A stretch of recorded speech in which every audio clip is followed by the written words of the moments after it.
après avoir choisi une secrétaire de séance ou un secrétaire de séance, et je vais proposer voyons, qui est-ce qui avait été candidat? Daniel Barrière avait été candidate pour être secrétaire de séance. Si, vous ne vous rappelez pas, mais vous avez été candidate. Ça vous... Bien, vous acceptez? Est-ce que quelqu'un voit une opposition à ce que Daniel Barrière soit secrétaire de séance? Non, eh bien merci. Je vais faire ensuite l'appel, comme c'est recommandé dans la mesure où on travaille en présentiel, en distanciel. Donc Nicolas Ballot, Daniel Barrière, Jean-François Battier, Marie-Claude Boden, Magali Boissonneau, donc absente, à donner procuration à Marie-Claude Boden. Je l'ai dans mon dossier. Chantal Boutineau, Pascal Bussière, Gaston Chassin, présent, Claudette Coulot, Pascal Dugé, Céline Dupuis-Legrand.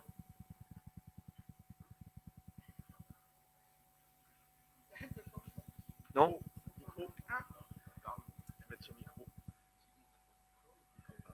Ah ben on n'entend pas là. Alors, un petit souci technique. Alors, je suis là. On t'entend pas, Céline, on va régler le problème. C'est pas dans les paramètres, là, sur les haut-parleurs. Je pense que ça doit être un problème de chez elle, là, avec son casque ou son... Non. Bon, je continue, on reviendra sur Céline ensuite. Gilliane Garnier, donc, a donné pour l'instant procuration à Pascal Bussière. Donc, elle nous rejoindra, et puis voilà. Alain Gerbeau, Catherine Goudou, Éric Gouvier, Frédéric Ranet, absente, elle m'a donné sa procuration. Karim Girard, Laurent Lafaille, Martine Lepetit, Jean-Marie Mignot, Julien Morin, Jean-Jacques Morlet, Dimitri Notsubantou, Christian Reynaud, Marie-Josée Robert, Laure Rouberti, absente, a donné procuration à Gilbert Rousseau, Blanche Roux, absente, a donné procuration à Nicolas Ballot, et Marilène Verdem, présente. Voilà.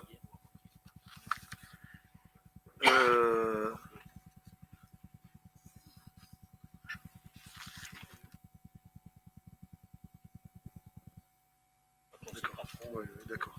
Bien. Donc, est-ce qu'on a retrouvé Céline? Est-ce que vous m'entendez? Oui. Vous m'entendez? Oui. Je suis présente. Je suis là, avec vous. Parle assez fort. Voilà, donc tout le monde... Vous m'entendez là? Oui, très bien. Okay. Bien. Alors, donc ce conseil municipal, donc qui se situe, on est presque à la mi-mai, donc se situe toujours dans un contexte de crise sanitaire qui semblerait un petit peu s'estomper avec toute la prudence que l'on doit avoir, puisqu'on n'est plus confiné totalement la journée comme on l'était encore il y a quelques semaines. Il y a toujours le couvre-feu, il y a toujours aux écoles, donc on a des classes fermées, mais finalement la population a été testée, des enfants, et donc visiblement il n'y a pas d'autres cas. C'est-à-dire sur l'école élémentaire. Voilà, il n'y a pas de foyer particulier, donc c'était une bonne nouvelle. Et nous avons terminé notre cycle de vaccination, donc auquel vous avez tous participé, et je vous en remercie. Donc on a vacciné à peu près un peu plus de 500 personnes, notamment des plus de 70-75 ans, puisque c'était suivant les recommandations de l'ARS. On a suivi scrupuleusement ce que l'ARS avait donné comme rôle à notre centre de vaccination. Ce n'est pas nous qui décidons, évidemment, heureusement, de la typologie des personnes que l'on vaccine. Simplement, je remercie donc tous les élus, mais je voudrais remercier surtout le personnel médical, quel qu'il soit, que ce soit les médecins ou les infirmières, sans qui on n'aurait pas pu vacciner. Parce que pour vacciner, il faut des doses. Ça ne dépend pas de nous. Bon, une salle et une organisation, ça dépend de nous, on sait faire. Et après, il faut des professionnels de santé. Et ça ne se trouve pas si facilement que cela. Et les professionnels qui sont venus, qui exercent sur notre commune d'ailleurs, ils ont aussi leur clientèle, leur patientèle, comme on dit. Et donc, avec l'aide des pharmaciens, enfin tous les professionnels de santé, il fallait qu'ils soient disponibles pour pouvoir nous permettre de vacciner la population. Donc, ils ont tenu, malgré des fois un emploi du temps très chargé. Voilà, on en est. Donc, est-ce que notre centre de vaccination continue? La question est là. Pour l'instant, on est en train de voir avec l'ARS, puisque ce qu'il ne faut pas faire, c'est maintenir des vaccinations alors que les gens ont la possibilité de se faire vacciner ailleurs. Et ça encombrerait nos personnels de santé alors qu'il y a des gens qui sont là pour ça. Donc on est en train de voir si on continue ou pas. Si on continue, de toute façon, ça sera sous une autre forme, soit sur des week-ends, soit sur des soirées, pour permettre aux gens qui travaillent de venir. Mais ça, on est donc en liaison avec l'ARS et on décidera très vite d'ailleurs si on le fait, puis suivant les doses que l'on voudra bien nous donner. Voilà un petit peu où on en est aujourd'hui. Ensuite, le nombre de gens vaccinés permis au gouvernement de procéder pour l'instant à relâcher en tout cas le confinement fort qu'il y avait. Donc on sent que les associations ont envie de reprendre, on commence à avoir des demandes de location de salles, on commence à voir des activités revenir. Donc voilà, on accompagne bien sûr cette reprise. Hein. Ça ne peut faire que plaisir de voir des salles vides depuis longtemps. Donc après, tout ça se fait aussi sous la responsabilité à la fois des protocoles qu'a mis en place le gouvernement, mais aussi des fédérations sportives qui, elles, savent, puisqu'elles traitent directement au niveau national, elles responsabilisent, pour les responsabiliser par rapport à ça, et donner à leur président les informations nécessaires pour savoir s'ils peuvent faire jouer en entraînement, en compétition, les grands, les petits, etc. Tel type, j'ai entendu qu'au rugby on avait le droit de plaquer maintenant, enfin bon, vous voyez, des choses qui nous paraissent, qui nous auraient paru absurdes, on ne serait pas posé la question il y a quelque temps, qui maintenant prennent tout leur sens. Donc on commence aussi à avoir des demandes de gens festives pour la location de salles, voilà, donc ça reprend sur le plan de la culture, donc Marilène recommence à programmer quelques spectacles, on en parlera tout à l'heure au moment des délibérations. Donc ça aussi, alors on ne doit pas avoir toutes les conditions dans lesquelles se déroule ce spectacle, mais enfin en tout cas, on attend de les avoir, mais on est bien obligé de programmer quelque chose, comme la tenue, par exemple, je l'avais dit, du Festival du Pastel. Il faut qu'il se tienne cet été, d'autant plus que ce n'est pas une activité de masse, je dirais, où là, on peut parfaitement contrôler la circulation des visiteurs. Voilà ce que je voulais dire. Donc, grosse activité, on le verra tout à l'heure sur l'activité économique également, puisque on a des demandes d'installation sur la commune, diverses et variées, et qui vont se ralentir un jour parce qu'on n'aura plus de place. Mais tant mieux, voilà. On a beaucoup d'entreprises, on peut en laisser pour les autres, mais en tout cas, il y a un travail très long par contre à faire dans la progression des baux, avec les notaires qui sont débordés aussi, qui ont aussi du personnel qui est des fois en cas contact, etc. Donc on perd énormément de temps. Malgré cela, on arrive à avancer. Et puis, dernière chose pour laquelle vous allez être mis à contribution, ce sont les élections départementales et régionales qui vont avoir lieu, comme vous le savez, je ne vous apprends rien, les 20 et 27 juin. Donc là, c'est une organisation qui va être pareil au millimètre près, puisque même si on sait faire, il y a quand même 2 scrutins séparés. Et donc, on aura l'occasion d'en parler, mais on anticipe évidemment l'organisation de ces, je sais que vous avez été sollicité évidemment, de ce scrutin pour qu'il se déroule dans les meilleures conditions possibles et puis qu'il sécurise, en tout cas qui donne confiance à la population. Voilà, donc il y aura à chaque bureau, il y aura, si je ne me trompe, donc 3 bureaux dans la salle Brassens. À chaque bureau, il y aura une partie départementale et une partie régionale. Voilà, donc une urne pour les deux, et les gens feront 2 fois la queue, c'est-à-dire qu'ils passeront d'un côté pour les départementales et après de l'autre côté, quand ils ont voté, pour les régionales, afin qu'il n'y ait pas d'erreur, et qu'ils ne puissent pas confondre les bulletins. Donc 3 bureaux dans la salle Georges Brassens, 2 dans la salle Pierre-Louis et 1 dans cette salle que j'ai mis en bureau de vote pour alléger la salle Brassens. Donc ça ressemble un peu à ce qu'on a fait pour les municipales en gros. Voilà. Bon, voilà tout ce que je peux vous dire aujourd'hui. En tout cas, vous serez, on vous rappellera sans doute pour. Vous avez donné vos plages. On essaiera. J'ai rallongé chaque plage de façon à ne pas faire tourner trop de gens et d'être. Vous pourrez être ceux qui peuvent sur plusieurs plages, par contre. Et voilà, on essaiera de faire un tableau qui permette de fonctionner, sachant qu'il faut aussi des agents pour accueillir la population. On mettra l'accent là-dessus pour diriger vers les bureaux, pour leur expliquer, parce qu'il y a des gens qui vont sans doute, je pense peut-être à des personnes plus âgées, qui vont peut-être pas trop comprendre entre les départementales et régionales. C'est pas à chaque fois scrutin qu'on a ça. Donc voilà, de façon à améliorer l'accueil et à sécuriser en même temps le vote. Est-ce qu'il y a des questions par rapport à tout ce que je viens de dire et sur le dernier point, notamment des élections? Bon, si vous avez quelque chose à dire, on s'appelle non plus. C'est pas voilà. En tout cas, merci au service accueil, à Marie-Laure et à Muriel de se pencher là-dessus. Voilà ce que je voulais dire donc en préambule. Donc maintenant, on va faire l'approbation du procès-verbal du conseil municipal du 24 février que vous avez que vous avez reçu. Est-ce que quelqu'un a des remarques à faire sur ce compte rendu?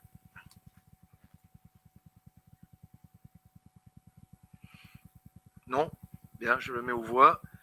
Qui est-ce qui s'abstient sur ce compte rendu? Qui est-ce qui s'oppose?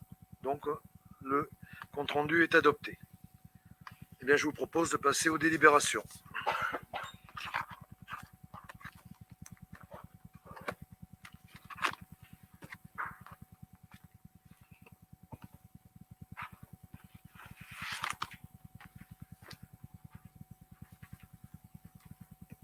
Donc, délibération numéro 1. Compte rendu de délégation du maire. Donc, dans le cadre de ces délégations, donc de mes délégations, j'ai pris les décisions suivantes. Virement de crédit de 11 000 € au chapitre 22, dépenses imprévues, au chapitre 65, subvention de fonctionnement aux associations et aux personnes de droit privé. Ça, c'est lié au vote du budget. Voilà, c'est des exercices comptables que l'on avait votés pour permettre de verser ces subventions et de les mettre sur les bonnes sommes sur le bon chapitre. Demande de subvention de 7 500 € pour le 20e Festival international du pastel auprès du Conseil régional de Nouvelle-Aquitaine. Donc c'est une demande que j'ai faite. Je ne sais pas si on a la réponse d'ailleurs. Pas encore. Voilà. Alors 20e festival, ça aurait dû être le 21e, mais c'est pas une erreur. C'est bien le 20e puisqu'il a été créé en 2000. Donc voilà. Ben oui, voilà, c'est ce que je dis, oui. Demande d'une subvention de 1 000 € aussi auprès du conseil départemental de la Haute-Vienne. Bon, ça, c'est ce qu'on fait chaque année. Voilà, je les mets pas au vote puisque c'est des comptes rendus de délégation. On ne le vote pas. Ensuite,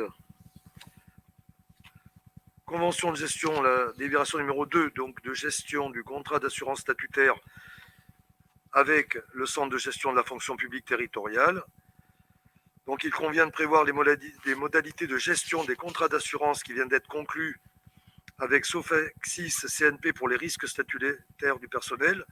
Le centre de gestion peut assurer cette gestion dans le cadre des missions facultatives que les collectivités qui lui sont affiliées peuvent lui confier en application de l'article 25 de la loi 84-53 du 26 janvier 84. Le maire propose donc au conseil municipal de demander au centre de gestion d'assurer cette mission et de l'autoriser à signer avec cet établissement la convention qui en régit les modalités dont il donne lecture. De demander au centre de gestion d'assurer la gestion des contrats d'assurance conclus avec Sofexis CNP pour la couverture des risques statutaires du personnel selon les modalités pratiques et financières décrites par convention, d'autoriser le maire à signer cette convention avec le centre de gestion 87 qui se renouvellera chaque année par tacite reconduction pour une durée maximale de 4 ans. Voilà. Donc, c'est ce que l'on fait également. Le centre de gestion gère pour les communes différentes choses, donc, et notamment, des choses très compliquées, notamment en termes d'assurance. Donc, voilà, il gère comme il fait au niveau d'ailleurs du marché. On travaille avec eux quand on passe ce marché. On ne choisit pas l'assurance comme ça. Et là, c'est le suivi finalement du contrat et de la façon qui se déroule. puisqu'ils le font, ils ont l'expertise pour le faire en réel, et ça évite que nous, on perd du temps dans ce genre de choses, alors qu'eux ont déjà cette expertise. Est-ce qu'il y a des questions? Qui est-ce qui s'abstient? Qui est-ce qui s'oppose? Bien. Alors, là, on est délibération numéro 3, création de maison de santé. Donc, je rappelle qu'on a un projet de maison de santé qui avait été initié d'ailleurs par des médecins de la commune qui, quant au devenir de l'offre de soins, hein, enfin vous le savez. Alors, cette alerte a été prise en considération en envisageant la création d'une maison de santé sur notre territoire en partenariat avec la CELI, ça c'est toujours vrai. L'objectif de ce projet étant de fédérer et de regrouper les professionnels de santé autour d'objectifs communs de coordination de soins, de prévention et d'outils mutualisés. Pour la réalisation de ce projet, la commune a besoin dans un premier temps de faire une étude stratégique territoriale d'organisation des soins de premier recours. Pour cela, elle fera, c'est ce qu'on a fait, d'ailleurs on l'a voté, appel à la mutualité française, coût de l'étude 15 325 €. Concernant le financement de cette étude, la commune souhaite demander des aides financières à la région Nouvelle-Aquitaine ainsi qu'à l'ARS Nouvelle-Aquitaine. Le reste à payer relèvera de l'autofinancement communal. Donc je vous demande de m'autoriser à réaliser cette étude et à solliciter les subventions auprès de la région Nouvelle-Aquitaine. Donc on a eu des réunions donc avec la région Nouvelle-Aquitaine et avec l'ARS qui a bien validé, ce qui n'était pas gagné, notamment de la part de l'ARS, notre projet de maison de santé, qui va nous permettre de toucher les subventions. Et la CELI qui construira les locaux touchera elle aussi, sera éligible à ces subventions. Donc voilà, donc l'étude est en cours. Pendant ce temps, nous, on a travaillé sur l'aspect urbanisme pour pouvoir accueillir la maison de santé. Donc ça, c'est normalement, c'est réglé, hein, Grégory? Oui, mais ça, oui, l'envie d'aménager, voilà, pour détacher les parcelles, suite au détachement des parcelles. Voilà. Donc on attend maintenant pour les professionnels vont être réunis dans le cadre de l'étude qui est faite. Et cette maison de santé concernera Fétia, on a été labellisé, Oreille, La Genetouze et Jo. Voilà. C'est-à-dire que ça se fait sur un périmètre qui correspond au bassin de vie de Fétia, en gros, sur le plan médical. Voilà. Donc des projets très lourds, très compliqués à monter, mais on avance. Et surtout, c'est important pour l'avenir des soins sur la commune, évidemment. Est-ce qu'il y a des questions? Oui.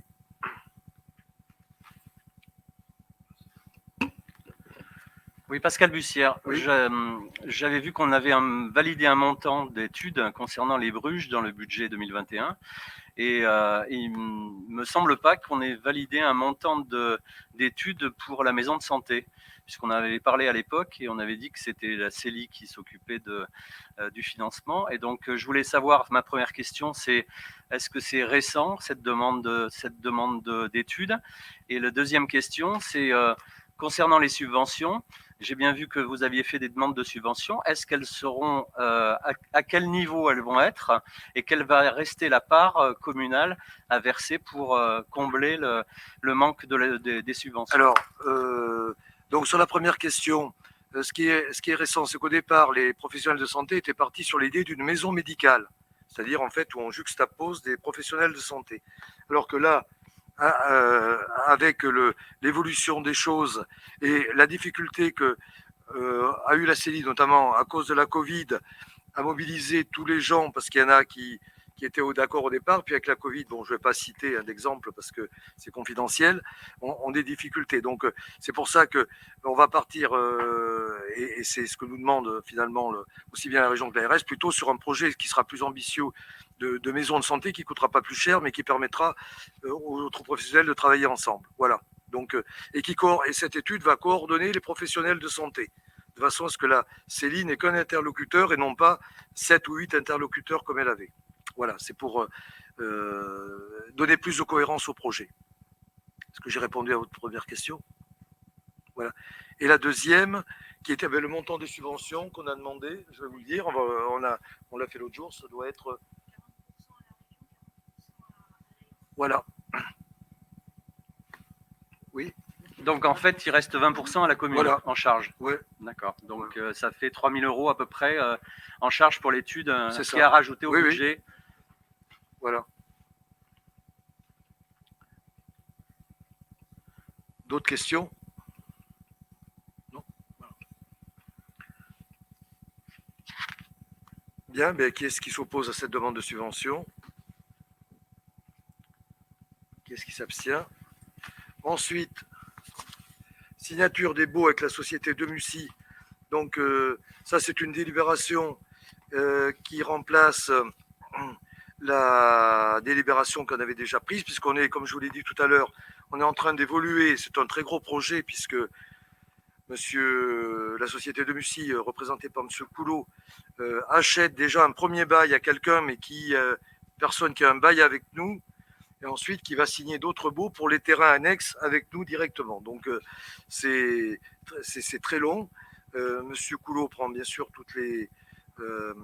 avec les notaires, on prend toutes les précautions possibles pour sécuriser la transaction. Donc on avance là aussi, hein, c'est très long parce que dès qu'on avance avec les notaires, ils demandent plein de papiers.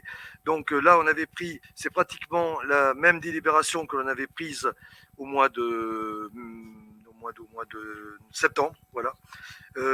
Des choses ont bougé. Donc la seule différence, c'est que le pas de porte a été réévalué à 700 000 euros au lieu de 800 000, puisqu'il y a eu plusieurs évaluations. On ne donne pas tout à fait la même partie du terrain parce que on souhaite en garder une partie pour nous. Et monsieur Coulot, donc lui aussi, a fait évaluer les terrains de son côté.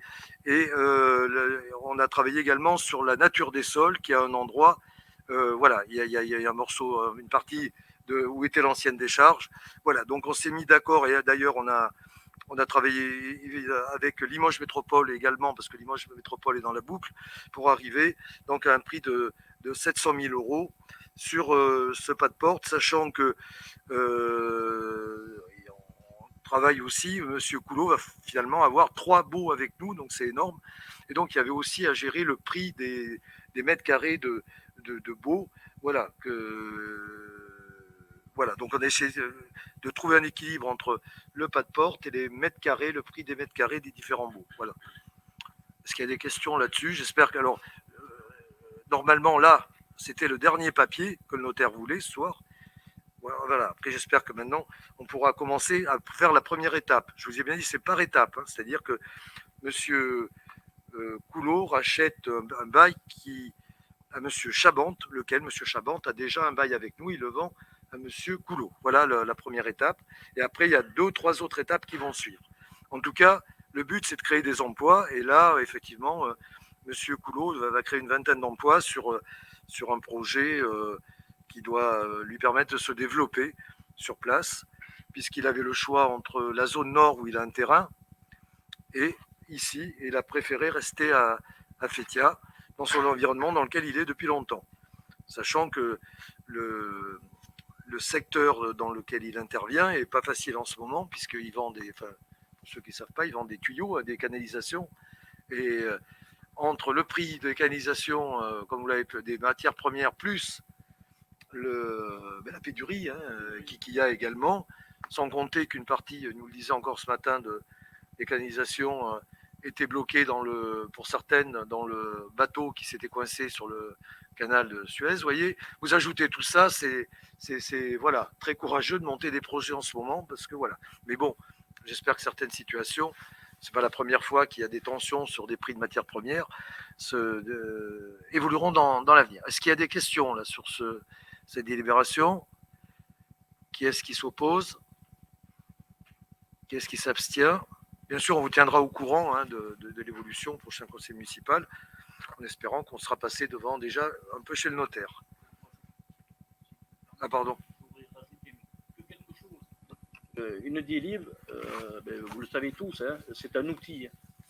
On n'est pas figé sur une délib. Bon, on le voit là, on a été obligé de l'annuler. Et comme disait M. le maire tout à l'heure, il n'est pas certain qu'il n'y aura pas encore des négociations beaucoup plus fines à un moment donné. Mais bon, dès qu'il y a un chiffre qui change, il faut repasser une délib. Ce qu'il faut bien retenir, si je peux me permettre, c'est qu'une délib, c'est un outil.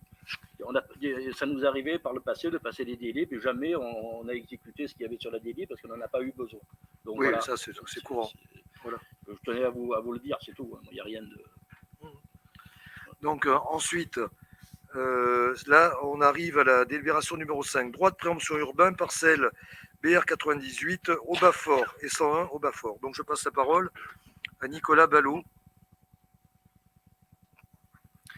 Oui, merci Monsieur le maire. Donc les deux prochaines délibérations en fait sont liées et font suite à la volonté de la société de Luxel, qui est une filiale d'EDF Renouvelable, d'implanter sur notre commune, au lieu dit le Bas-Fort, des panneaux photovoltaïques sur des terrains qui, pour partie, ont été ciblés par la communauté urbaine Limoges Métropole. Donc on a une première délibération pour permettre à la commune de faire jouer son droit de préemption, comme nous l'a dit Monsieur le maire, au profit de la communauté urbaine qui, elle, n'a pas cette compétence. Donc je vous expose qu'au titre de son droit de préemption et en application de la notion d'unité foncière, la commune se porte acquéreur des parcelles cadastrées section BR numéro 98 et 101 appartenant au consort d'OD.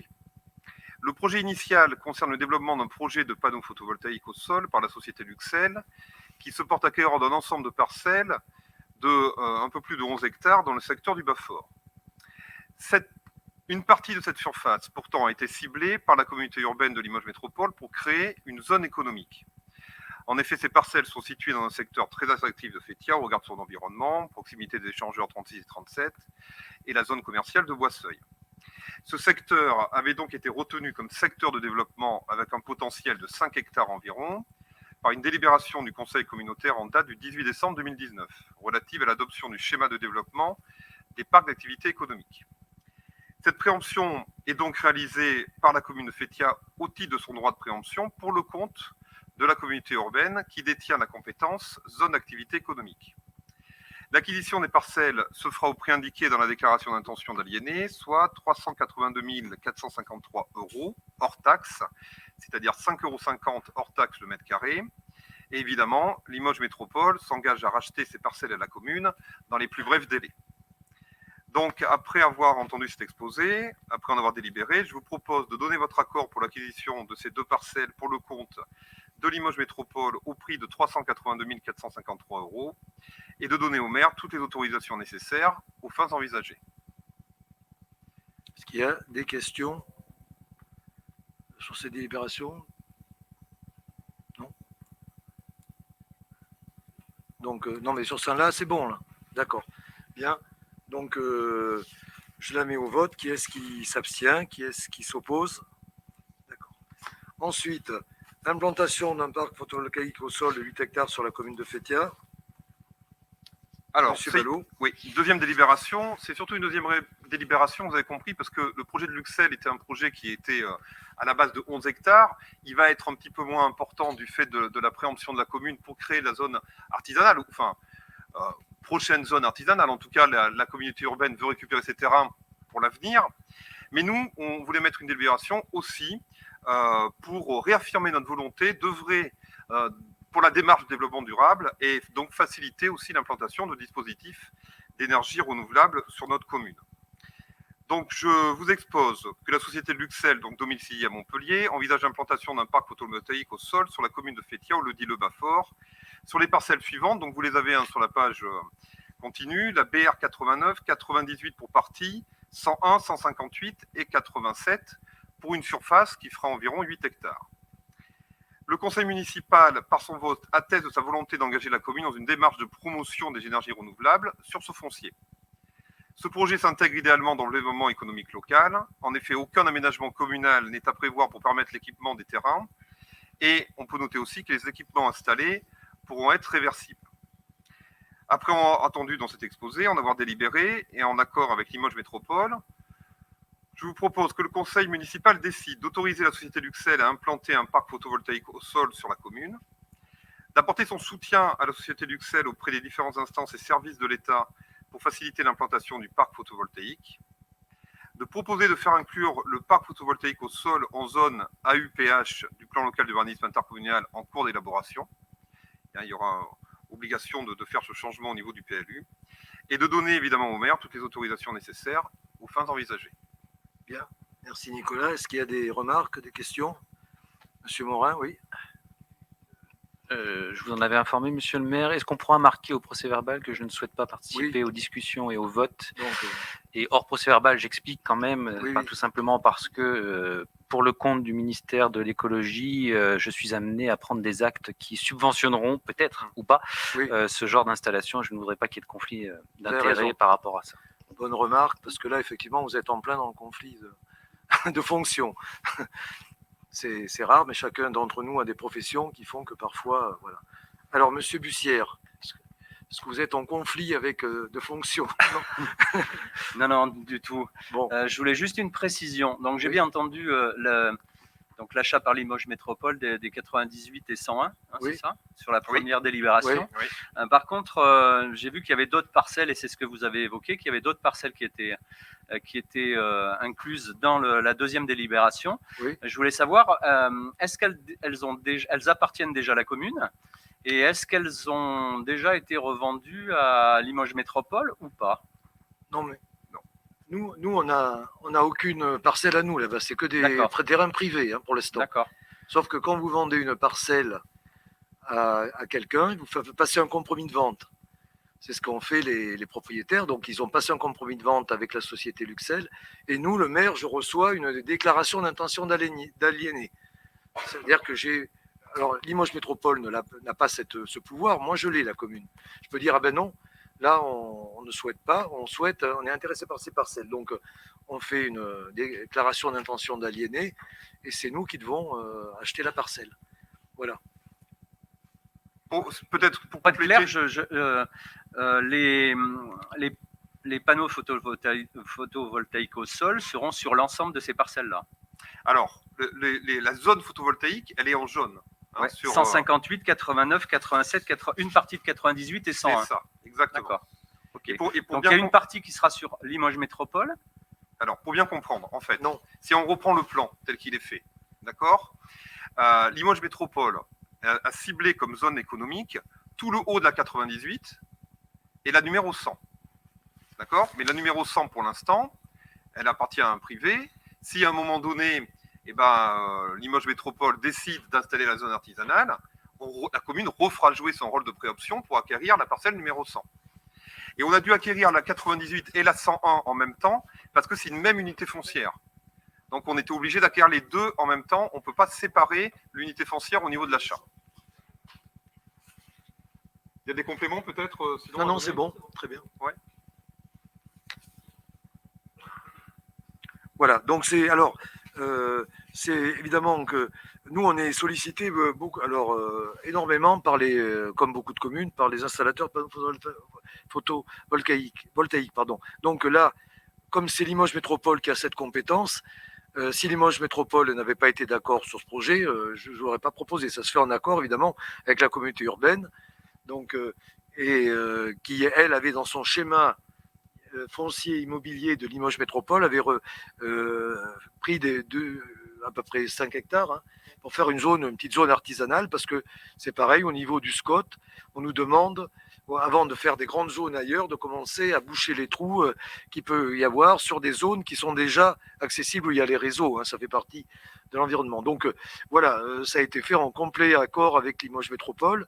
D'ailleurs, je renvoie tous les demandeurs sur Limoges Métropole maintenant. Je ne les reçois même plus parce que Limoges Métropole veut avoir une vue globale de ce qui se fait.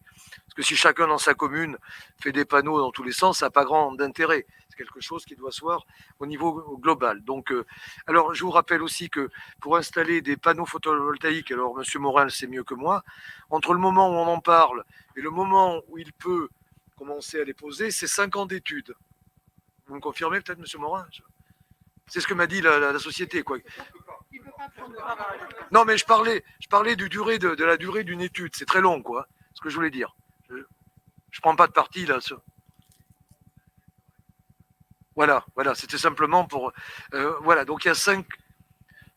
Voilà. C'est pour ça que même. Alors là, c'est pareil. Hein, c'est comme le disait tout à l'heure Gilbert Rousseau. On prend des délibérations. La société peut très bien dire dans 2 mois, ben, ça ne nous intéresse plus. Vous nous embêtez, c'est compliqué, on va ailleurs. Voilà. Mais nous, l'objet de ce genre de délibération, c'est de dire vous voulez faire. Nous, on vous pose. Après, on peut être pour ou contre. Hein, c'est un autre problème. Hein, mais voilà, vous pouvez faire. Voilà. Alors ils en ont plein de parcs photovoltaïques déjà ailleurs. Donc les privés, voilà, ils vendront leur terrain sur la DIA à nous et qui nous sera repris par Limoges Métropole et qui leur revendront une part de ce qu'ils n'utilisent pas. Enfin voilà un petit peu le. Oui. Donc une opération blanche pour la commune. Ah oui, nous, oui. Ah ben non, nous on va pas acheté des terrains privés pour financer des panneaux photovoltaïques à des privés, quoi. Non, c'est sauf que Limoges Métropole, la communauté urbaine ne peut pas faire le droit de préemption sur des terrains comme ça. On est obligé de passer par les communes. Ben, c'est comme ça. Nous, on préférerait, parce que ça va demander, je vous dis pas tous les actes administratifs là qui vont être doublés. Hein. Parce que nous, il faut qu'on prenne, qu'on revende à l'agglo, qui va revendre à la société les terrains. Alors ça fait, bon, les notaires sont contents à chaque fois, mais bon, c'est assez long. Oui. Précision, parce que pour que je me comprenne bien, donc à un moment donné, les 158, 89 et 87, il va y avoir un droit de préemption de la commune pour Limoges Métropole si ce projet veut aller au bout sur l'ensemble de. Non, parce que. D'accord. Ok. D'accord. Sur ces parcelles. Ok. Voilà. Là, on préempte pas puisqu'on a juste les deux voilà. Terrains là. D'accord. C'est clair. Pas, merci. On préempte pas sur des parcelles dont on n'a pas besoin, évidemment. Bon, ça nous arrive de faire jouer le droit de préemption, mais là, bon, c'est la première fois pour le compte de Limoges Métropole, quoi, puisque c'est un peu nouveau aussi là-dessus.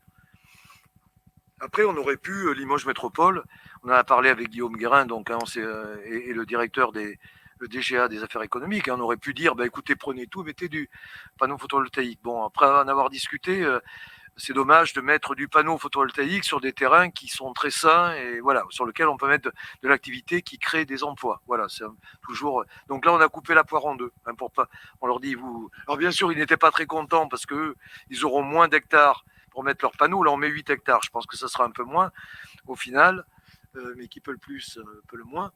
Et donc, ça fera quelque chose d'équilibré parce qu'il est important pour la transition, effectivement, comme l'a dit Nicolas tout à l'heure, climatique. Si on fait jamais d'éoliennes, si on fait jamais de panneaux photovoltaïques, à un moment, les mêmes causes donnant les mêmes effets, le climat va continuer à se réchauffer et ça en fait partie totalement.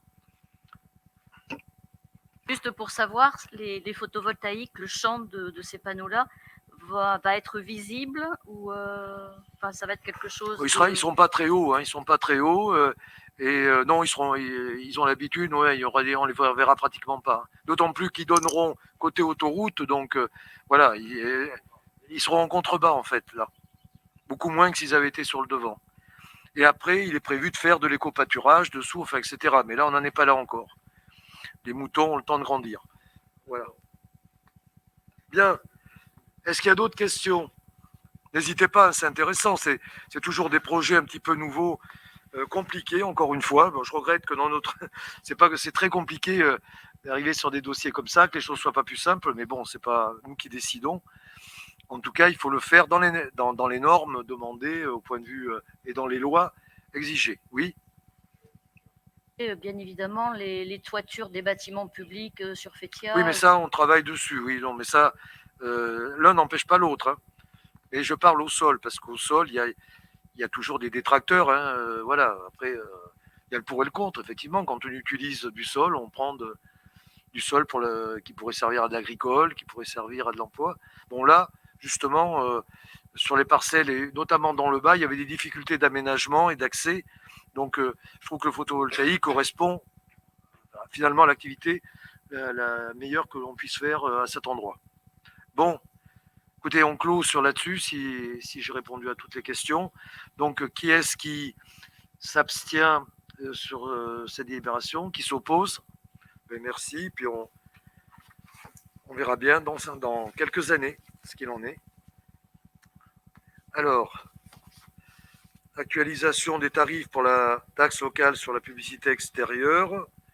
Donc, je rappelle que la taxe locale sur la TPLE, issue de l'article 171 de la loi 2008-767 du 4 août 2008, est une imposition indirecte, facultative, qui peut être instituée par le conseil municipal ou l'organe délibérant de l'EPCI. Il appartient aux collectivités de fixer la délibération de ces tarifs applicables.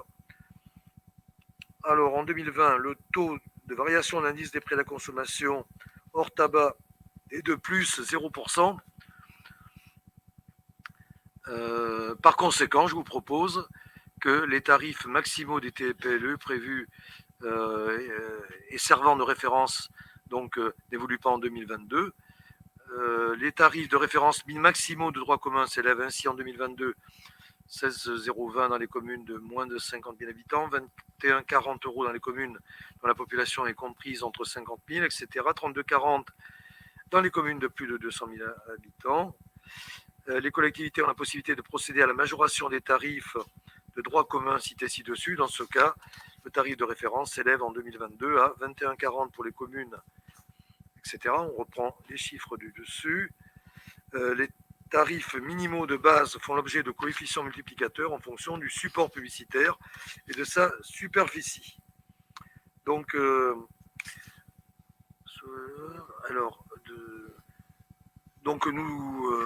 continuons. Il est possible de fixer des tarifs inférieurs aux tarifs minimaux maximaux de base. Cette minoration peut être différente selon les catégories de support, mais le coefficient multiplicateur n'est pas modulable. Les collectivités peuvent augmenter ou réduire leurs tarifs à plusieurs conditions. La délibération doit être prise avant le 1er juillet de l'année précédant l'année d'application, c'est-à-dire le 1er juillet 2021, sous réserve que l'augmentation du tarif de base par mètre carré d'un support soit limitée à 5 € par rapport au tarif de base de l'année précédente. Il convient de préciser que la TPLE a été créée pour lutter contre la pollution visuelle que constitue parfois la publicité extérieure lorsque son usage n'est pas modéré. Je vous propose donc, à compter du 1er janvier 2022, de maintenir les tarifs en cours, c'est-à-dire pas d'augmentation, et de maintenir l'exonération qui était en cours, notamment pour les enseignes inférieures à 7 mètres carrés et pour les enseignes non scellées au sol, dont la superficie est comprise entre 7 et 12 mètres carrés. Est-ce qu'il y a des questions? C'est un peu technique, bon voilà, enfin on ne change rien quoi, pour résumer. Est-ce qu'il y a des oppositions à rester sur les mêmes tarifs? Est-ce qu'il y a des votes contre? Des votes qui s'abstiennent, des gens qui s'abstiennent? Non? Bon voilà, c'est toujours une délibération qu'il faut prendre à cette époque. Ensuite, on est à la délibération 8. Donc c'est une décision modificative du budget. Je rappelle, donc c'était la décision modificative numéro 1. Cette modification est liée à 2 projets de la collectivité. Réfection de la toiture. La collectivité a reçu une notification d'une subvention de l'État dans le cadre des DETR de 100 000 €. Achat de terrain Bafort pour le compte de Limoges Métropole. Recours à un emprunt de 600 000 € complémentaires pour financer l'EHPAD, la maison de l'enfance et l'ODAC. C'est un emprunt notamment de trésorerie. C'est-à-dire que ce n'est pas qu'on va dépenser plus, mais on a besoin de plus de trésorerie qui était, comme je vous l'avais dit, relativement basse. Et donc, on va faire cet emprunt qui nous permettra en attendant d'avoir une trésorerie meilleure. Et donc, on va emprunter ce qu'on n'avait pas fait l'année dernière. Et voilà, on a attendu cette année, du coup, pour le temps que d'autres opérations se fassent. Donc, ce sont des délibérations, là aussi, plus comptables et de trésorerie. Ce n'est pas des investissements supplémentaires, évidemment. Est-ce qu'il y a des remarques? Oui. Oui, juste une remarque de forme là pour bien comprendre. Oui. Par rapport au premier point que vous avez évoqué en début de séance, vous nous avez informé, donc vous avez fait un virement de crédit de 11 000 € entre 2 chapitres. Oui. Je voulais savoir pourquoi, du coup, est-ce que ça n'est pas intégré dans cette décision de modification numéro 1, alors que nous avions voté une dotation pour les associations de 80 000 € et que les 11 000 € représentent 13% de cette dotation. Si je me trompe tout à l'heure, je ne vous ai pas demandé de voter, je vous ai simplement informé. Oui, mais pourquoi, du coup, on ne l'a pas dans la décision modificative Parce que c'est du fonctionnement. Voilà.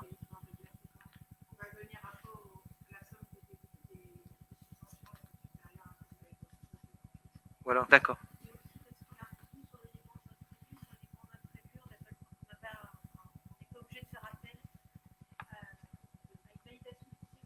Voilà. Même quand c'est entre 2 chapitres différents et dès lors qu'on a voté une dotation spécifique. Ouais. D'accord. Oui, tout à fait, remarque, voilà.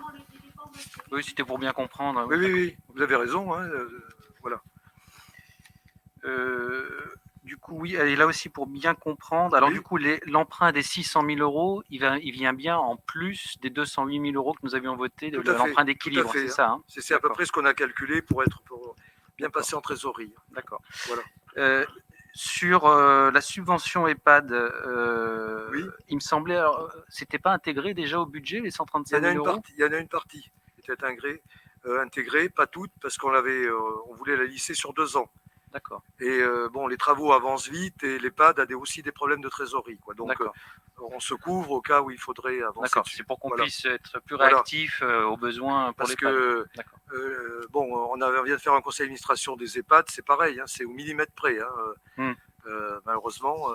Et là, avec les travaux, l'EHPAD emprunte 5 500 000 euros. D'accord. Voilà, donc, suivant les travaux. Donc, c'était on a travaillé, je remercie Karine, donc, pour voir les évolutions de la trésorerie qui vont, voilà. Notamment si le bail de Mussy arrive assez vite, ça va nous renflouer notre trésorerie, en fait. Donc, voilà. C'est surtout de la trésorerie, en fait. Okay. Voilà. Est-ce qu'il y a d'autres questions? Oui, oui, je reste. Oui, est-ce qu'on pourrait avoir le détail? Donc, sur les 350 000 autres bâtiments publics, donc ça, je pense que ça correspond à la maison de l'enfance, c'est ça. Les 65 000 euros construction, à quoi ils correspondent? Je pourrais expliquer au global. Du coup, si on peut avoir juste ligne par ligne, là, ça fonctionne. Ouais. En fait, on a 600 000 donc de recettes, l'emprunt. Il fallait rééquilibrer en dépenses. Et il y avait des dépenses déjà inscrites, notamment, vous l'avez bien évoqué tout à l'heure, les 135 000 de l'EHPAD. Donc ces dépenses-là, on les a réaffectées à quelques autres chapitres, puisque c'est effectivement une question de trésorerie. Et notamment, donc au 23, c'est sur la fin de coup d'air. On n'était pas sûr de passer tout à fait dans l'enveloppe avec la réévaluation des prix. Vous savez, chaque année, ça joue un petit peu, et par rapport aux avenants, il risquait de manquer. Alors, on a réaffecté aussi des sommes à des chapitres. Voilà. Mais ça correspond globalement quand même à l'EHPAD, la maison de l'enfance et l'ODAC. L'ODAC, où c'est des terrains, vous vous rappelez, qu'on va payer et qu'on est en train de vendre, là. Voilà. Donc c'est pareil, c'est le temps. Voilà.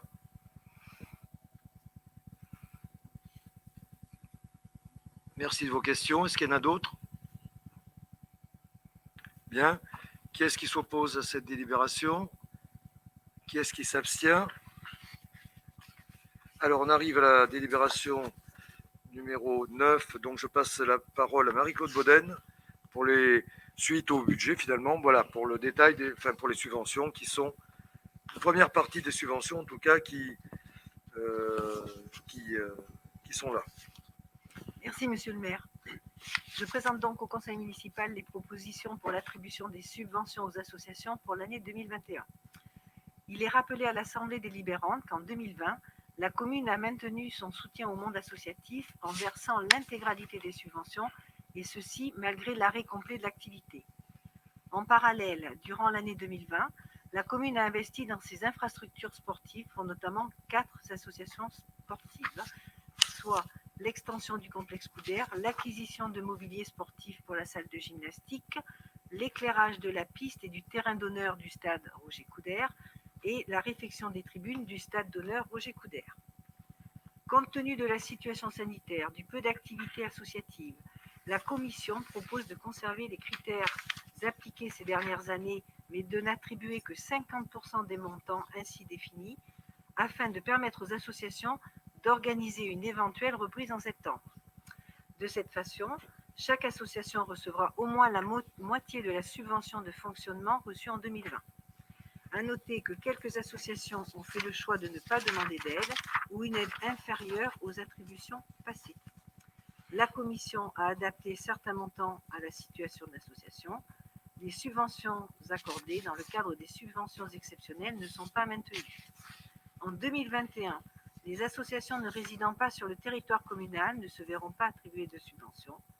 Pour rappel, la commune fait le choix de privilégier les associations ayant une réelle activité sur la commune ou en faveur des habitants de la commune, valorise le nombre des adhérents à l'association domiciliée sur la commune, n'attribue de subventions qu'aux associations ayant fait la demande au travers d'un le dossier déposé auprès des services administratifs au plus tard le 31 décembre de l'année précédant l'attribution.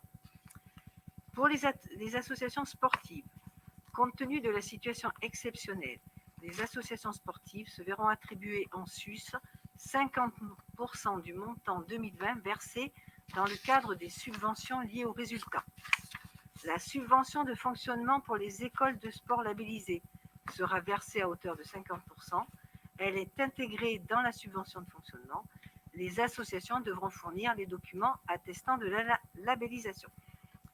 La commune maintient en totalité son accompagnement au dispositif emploi associatifs régionaux signé avec le conseil régional et accorde un financement de 25% du coût d'emploi.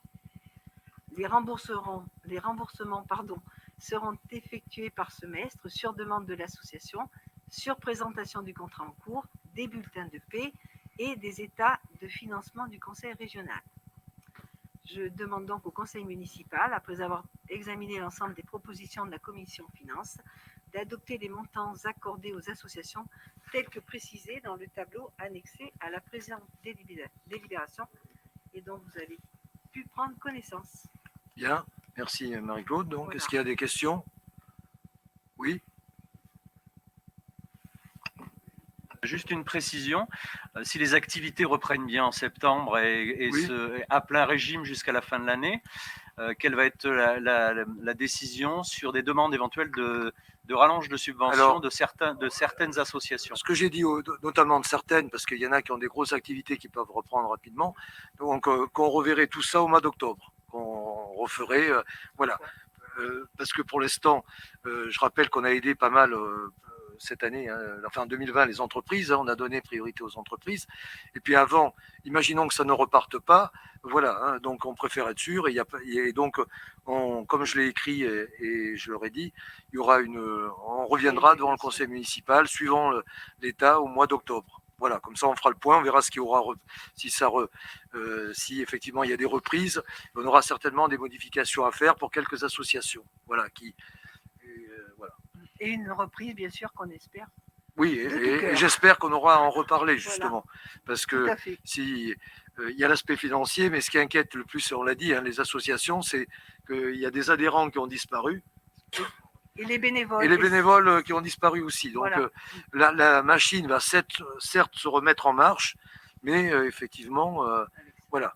Bon, d'autant plus que, bon, et elles l'attendent, comme tu l'as dit tout à l'heure, on a fait un très gros effort sur les locaux, sur les immobilisations, puisque les clubs concernés par la reprise, que ce soit le basket, le foot et la gym, et le foyer, voilà, les grosses associations et le foyer à travers le gym, voilà, vont bénéficier de très gros investissements. On a validé l'éclairage du stade cette semaine, du nouveau stade avec des LED, qui va permettre d'éclairer le stade et donc apporter au club le fait de jouer le soir, et puis surtout une économie en énergie électrique, puisque monsieur, vous confirmez vos chiffres, j'espère, parce que après on parle d'éclairage, combien ça coûte? C'est vrai qu'on ne sait pas, comme ça vous éclairez un stade. Donc un stade avant, alors nous il n'était pas éclairé, ça coûtait rien, mais ça coûtait à peu près 60-70 euros pour un match, et là avec les LED ça revient à 9 euros pour un match, avec tous les projecteurs allumés. Donc c'est voilà, pour un éclairage pratiquement supérieur. Donc ça fait partie aussi des transitions écologiques, d'utiliser des nouvelles technologies qui sont même plus si nouvelles que cela maintenant, voilà. Pour vous donner un ordre d'idée simplement. Bien, est-ce qu'il y a des questions sur ce... Pas d'autres questions? Qui est-ce qui s'abstient sur ce projet de subvention? Qui est-ce qui s'oppose? Bien, en tout cas, merci à Marie-Claude et à Alain Gerbeau et aux services qui ont travaillé là-dessus pour être au plus près des besoins des associations, mais au plus près du budget de la collectivité. Voilà. C'est-à-dire qu'on est prêt à aider les associations, on espère très vite retrouver un niveau normal, mais il faut aussi, voilà, on ne peut pas financer quand il n'y a plus d'activité pendant longtemps. Voilà, il faut que ça soit lié à quelque chose. Et d'ailleurs, la plupart de nos subventions sont liées à des activités et à des résultats surtout dans les équipes. Et là, bon, malheureusement, tous les championnats sont arrêtés, etc. Donc, on est vigilant. Puis j'espère qu'on aura l'occasion d'en reparler, comme je disais tout à l'heure, à l'automne. Alors maintenant, délibération concerne un spectacle donc, qui va être rapporté par Marilène Verdem.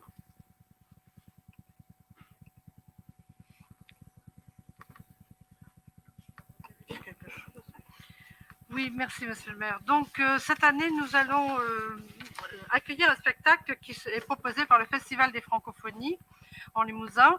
Ce spectacle s'intitule Chaos et il sera présenté à Fétia en co-réalisation avec l'association Le Festival des Francophonies.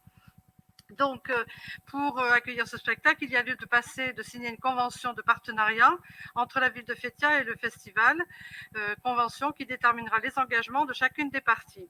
À savoir, la ville de Fétia met à disposition à titre gracieux l'espace Georges Brassens du 25 septembre au 1er octobre. Alors, effectivement, puisque ce spectacle Chaos est une création, Limoges étant, il y a 3 pôles francophones et Limoges est pôle francophone pour la création. Donc, les spectacles qui sont présentés dans le cadre du festival sont toutes des créations qui sont faites pour Limoges. Et donc, le spectacle Chaos viendra en résidence quelques jours avant le spectacle pour peaufiner ce spectacle.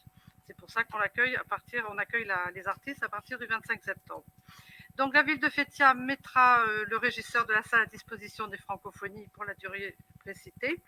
La ville de Fétia assurera pour sa part la promotion du spectacle dans sa programmation. Alors effectivement, alors je ne sais pas encore si on fera une plaquette, parce qu'avec la situation que l'on est en train de vivre, c'est quand même des frais, et si c'est pour ne pas la distribuer, mais de toute manière, sur nos réseaux sociaux, sur le site de la ville de Fétia, le site culturel, nous pourrons faire la promotion de ce spectacle qui sera partie intégrante de notre programmation 2021-2022. Donc les francophonies prendront en charge l'aspect technique, donc location, tout le matériel technique supplémentaire dont ils auront besoin, l'aspect administratif et logistique, c'est-à-dire qu'ils prendront en charge les contrats de cession des artistes, les cachets des artistes, c'est un peu la même chose, contrat de cession, cachet des artistes, le transport, l'hébergement et les repas. Donc pour nous, ville de Fétia, nous n'aurons pas de flux financier pour cette opération. Les francophonies assureront la billetterie et ils en percevront la totalité des recettes. Et ils assureront également la programmation du spectacle dans leur programmation culturelle. Donc je vous demande de bien vouloir d'approuver la mise à disposition de l'espace Georges Brassens, d'accueillir le spectacle Chaos et d'autoriser Monsieur le maire à signer les documents y afférents. Bien, merci. Est-ce qu'il y a des questions ? Est-ce qu'il y a des gens qui s'abstiennent, qui s'opposent ? Là aussi, espérons qu'on pourra assister à ces spectacles. Donc, Marilène, je crois que tu continues. Alors, la deuxième délibération que je vais vous présenter, c'est aussi un partenariat avec l'association Horizon Croisé pour l'organisation d'une manifestation qui s'appelle Reggae Empire Festival et qui sera organisée les 5 et 6 novembre 2021 à l'espace Georges Brassens. Donc cette manifestation, comme la précédente, sera intégrée à la programmation culturelle. Alors ça paraît peut-être évident, mais il est arrivé que cette association a déjà organisé des spectacles, des événements dans Brassens, et ces événements n'avaient pas été inclus dans notre programmation. Cette fois, c'est quelque chose qui sera vraiment inclus dans notre programmation et qui seront organisés en co-organisation, co-réalisation avec cette association. Donc pour nous, c'est quand même assez confortable puisque ces associations, que ce soit les francophonies ou bien l'Horizon Croisé, nous amènent une programmation, un plateau et donc pour nous, c'est confortable parce qu'aller chercher des artistes, c'est pas non plus évident. C'est un métier et il faut être dans un milieu, il faut connaître donc les tournées. Donc, pour revenir à notre délibération, la convention déterminera également les engagements de chacune des parties. La ville de Fétia met à disposition l'espace Brassens, prend en charge les frais techniques, régie générale, matériel, régisseur, intermittent. L'association Horizon Croisé prend en charge les dépenses inhérentes au concert, donc les cachets, les hébergements, la restauration. Il manque les transports là, parce que ça fait partie des dépenses. Oui, il faudrait peut-être le rajouter quand même parce que c'est important. Cachets, hébergement. En général, l'association, elle prend les frais de session, c'est-à-dire les cachets, et puis tous les frais annexes qui sont hébergement, transport et restauration. Bon, tout ça pour dire que ça ne nous coûte rien en flux financier. Oui, Bon, oui, on va mais si on ne le résumer. marque pas, il ne faudrait pas qu'il nous le demande. Après. Non, oui. Donc, l'association assure une billetterie et elle tiendra une buvette et elle en percevra les recettes. Alors, la différence, c'est que l'association, alors la différence avec les francophonies, c'est que l'association Horizon Croisé nous offre 200 places sur les 2 soirs, c'est-à-dire 100 places par chaque soirée. Et nous en disposerons comme nous voudrons, c'est-à-dire que nous pourrons les mettre à la vente et nous percevrons les recettes de ces places. Voilà. Horizon Croisé aura sa billetterie et percevra les recettes de sa billetterie, et nous pourrons bénéficier de la recette sur ces 200 places. Il est bien évident que si on ne vend pas les 200 places, on ne va pas laisser des places vides. Si Horizon Croisé a une demande, il est bien évident qu'on s'arrangera pour que ces places soient vendues d'une façon ou d'une autre. Donc, l'association Horizon Croisé en charge tout autre aspect de l'organisation de la manifestation. Donc, je vous remercie. Je vous demande d'approuver l'organisation du Reggae Empire Festival les 5 et 6 novembre 2021 à l'espace Georges Brassens et d'autoriser Monsieur le maire à signer tout document y afférent. Bien. Est-ce qu'il y a des questions? Oui. Juste une précision. Horizon Croisé s'occupe de tout ce qui est publicité aussi, non? Oui, Des oui. spectacles. Oui. Et donc, c'est au-delà de... c'est sur toute la Haute-Vienne. Oui, ils ont un réseau très large. Parce qu'on a déjà travaillé avec Horizon Croisé. Vous avez déjà travaillé avec Ils ont déjà proposé un événement, oui, à Fétia, mais on n'avait pas de partenariat de cette façon-là. Là, on le concrétise vraiment pour que ça fasse partie de notre programmation culturelle. C'est-à-dire que nous, on peut l'annoncer en tant qu'un élément de notre programmation culturelle. Donc, on peut l'annoncer sur notre... si on faisait une plaquette, par exemple, à la différence des autres fois, si on faisait une plaquette papier, la petite plaquette que vous avez l'habitude de regarder tous les jours, tous les soirs, eh bien, cette fois, il y aurait l'événement Reggae Empire Festival qui serait porté sur notre plaquette. Voilà la différence avec les autres fois où Horizon Croisé est venu... Mais nous louer la salle. Oui, louer la salle. Voilà. Là, on est vraiment partenariat. Pour nous, c'est intéressant parce que si vous voulez le plateau, si vous connaissez un peu quelques noms, alors il y aura un groupe local au moins par soirée, mais il y aura le groupe d'Anakil, je sais pas si ça vous parle, Yanis Odua, Daddy Mori. Pour le deuxième soir, il y aura Pierre-Paul Jacques. On connaît mieux. Là. Voilà, ça parle mieux. Danakil, si, on connaît un peu aussi. Naam, merci, merci Dimitri. Et j'espère Rion. Voilà, c'est un beau plateau. Là, vous saurez tout. Hein. Plus des groupes locaux, enfin, ou au moins un groupe local par soir pour les lancer un peu. Voilà. Bien. Donc, encore une précision, je vous embête, mais Horizon Croisé travaillait beaucoup avec Boisseuil, non? Oui. Hein, c'est ça. Alors, Horizon Croisé travaille, je ne sais plus, avec Boisseuil, parce que Boisseuil n'a pas de service culturel et Boisseuil, depuis que l'espace Crousy existe, avait travaillé avec des associations qui étaient un peu gérants de la salle. Il leur apportait une programmation et donc il fut un temps, c'était une autre association. Depuis quelque temps, c'est Horizon Croisé. Donc voilà, pour Boisseuil, c'est aussi une façon de faire vivre un espace culturel sans en avoir la charge. Voilà, c'est leur façon à eux de travailler. Et puis, c'est aussi une façon pour nous d'avoir un plateau. Parce que je pense que si on additionnait les frais de session, là, ça ne passerait pas dans le budget culturel qui nous est accordé. Pas cette année. Oh, mais même les autres années. Ouais. Je pense pas. Ou alors, on ne ferait que ça dans l'année. Oui.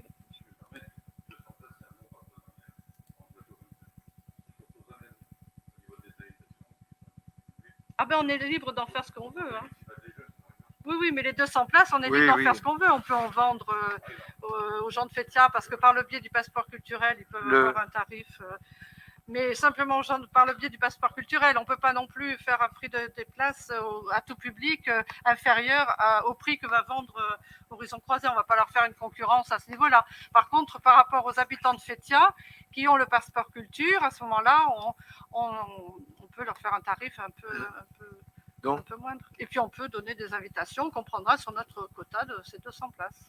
Le tout, c'est qu'on ait le droit de mettre 200 personnes dans la salle. Voilà, encore une fois. Ah non, mais c'est pas 200 personnes qu'on mettra dans la salle, Non, mais monsieur le maire. déjà 200. On sera content. Pour l'instant, on n'en met pas. Si on peut, mais bien sûr, c'est voilà. évident. Ça... Bien. Donc, c'est effectivement une bonne solution pour reprendre, effectivement, suite à cette interruption, reprendre en partenariat. Voilà. Alors, c'est vrai que je connais bien Boisseuil, effectivement, pour d'autres raisons. Là-bas, ils avaient décidé à la création de la salle de la donner en gestion. Et nous, on l'a fait en régie. C'est comme si vous faisiez une délégation de service public sur la culture. Comme c'est fait pour le Zénith, comme c'est fait pour... voilà. Nous, on a préféré assurer. Après, voilà, il n'y a pas de... Après, c'est pas totalement gratuit pour la commune de Boisseuil, hein, qui donne... dans la délégation, elle intervient à une hauteur financière non négligeable, hein, parce que c'est pas équilibré pour ceux qui gèrent la salle. Ils n'y arriveraient pas sinon. Voilà.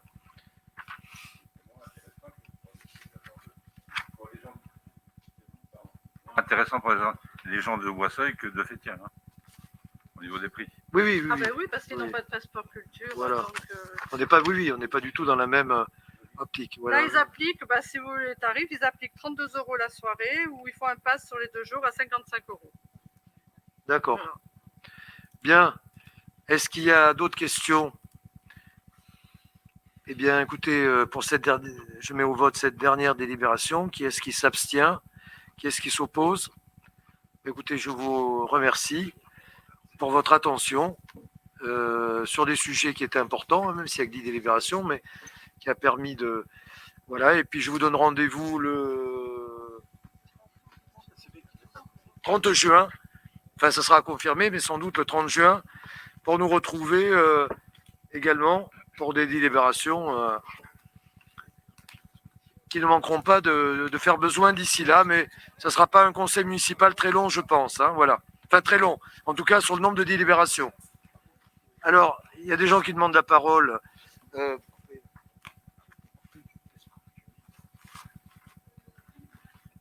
Simplement vous informer que